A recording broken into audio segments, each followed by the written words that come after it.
In the some of the prior videos I've uploaded, I've told about my kidnapping from England in 41 and being brought to Moulton, Alabama, and given the name of a twin. Both twins were already deceased and killed by their mother. So anyway, from there I'm going to go to, I later, before I found out about being kidnapped, I found out in 83. I'm going back to, I had worked for doctors, and I found out, and I realized now I'd been led into the jobs I had and finding out the information and putting it together. I found out they were putting chips in heart bypasses, root canals, where they could use people as puppets, and you could modify their behavior and their decision making. Really didn't belong to them. I did not realize until a friend gave me this phone or this computer that so much was on that the media is aware of and they don't print out there about mind control, Project Monarch, etc., etc., and MK Ultra. Okay, back when I was doing this, I was putting it together. I was doing the book in 77, 78, Living at Moonraker, because that's important. It goes into some of the patterns. Moonraker apartment in Marietta that belonged to Penthouse Magazine, who sold it to the Mormon church actually on the property. So Larry Flint was shot about this time, March the 6th, in Lawrenceville, Georgia. And the guy that programmed him and killed his attorney was under mind control. So there's some of the murders I was trying to tell people about. Warren and Rosina Matthews were forensic pathologists at Piedmont Hospital, which is where Congressman and Dr. Larry McDonald practiced medicine. And as I say, he was U.S. Congressman. Now then, I want to go back to 79 when I got a letter from the U.S. Attorney. It was like when the police investigate something, they send it to the DA and suggest it's prosecuted, or just send the information to him. Okay, there was an FBI investigation and supposedly a wiretap. I understand now, after finding out my name, that there was always FBI involvement, probably right after I was kidnapped in 41. The point I'm making is I started telling people, because the murders and people dying were done in patterns, and I knew that it was being done by mind control. And I even told how to do it. You can do it with a handset back then. You teach someone without their knowledge the Morse code, and they're walking around and doing your command. And when the satellites came in, it made it even much more easier. But if you said anything back then or even today, you'd get locked up and handcuffed and just say you're mentally ill. If you think there's a conspiracy and certainly there's the biggest conspiracy ever put together that's going on right now. But anyway, these are some people don't want to admit it. So to me, that's a coward's way out, and you're waiting for someone else to do your dirty work for you, and then you benefit from it. But then I'm going to go back to Wayne Williams specifically. I was trying to get people to listen to me about that was a mind control murder. Black being killed didn't mean that they were after the blacks in Atlanta.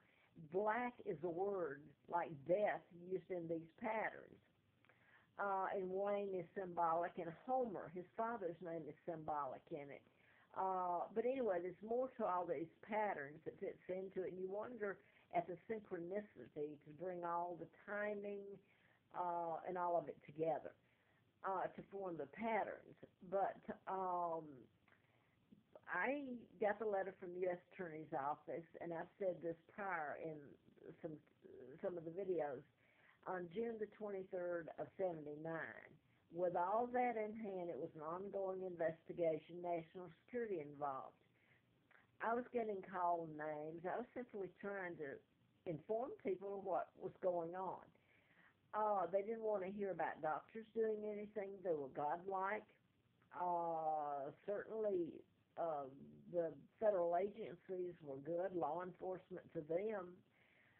So before I lose it here, and you don't connect it with me, I was telling about Wayne Williams, trying to get the book published, and my kids were getting harassed.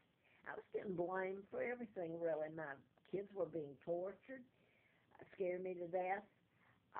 So during the Wayne Williams, and in April Fool Day of '80, I had antifreeze put in me. So I've tried to tell that in former tapes, but I'm going to jump to this would have been in '81 when I was working at Golden Triangle Publishing in Huntsville.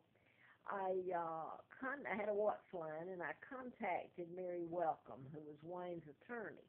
And the end of it, the CIA defended him, stepped in, and you have to wonder about that because Wayne had been in a CIA training school outside Atlanta.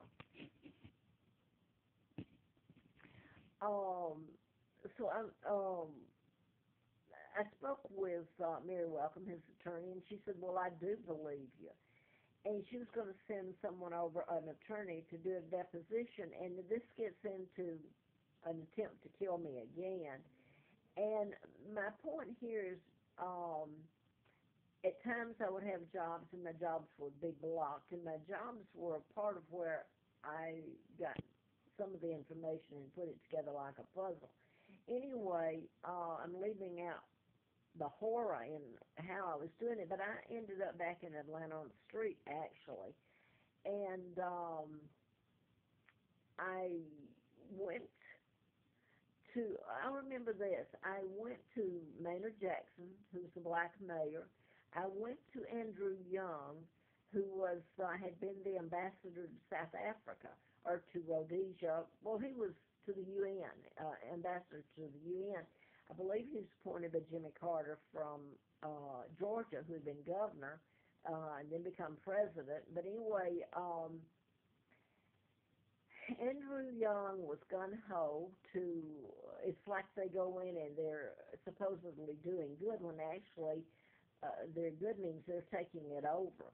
They took over everything British, including the Queen, the monarch. But anyway, Andrew Young had a lot of things, private funds, all this moved into South Africa. In fact, all this, while they're keeping quiet about me, and I didn't realize this at the time, that the blacks, and this includes Martin Luther King,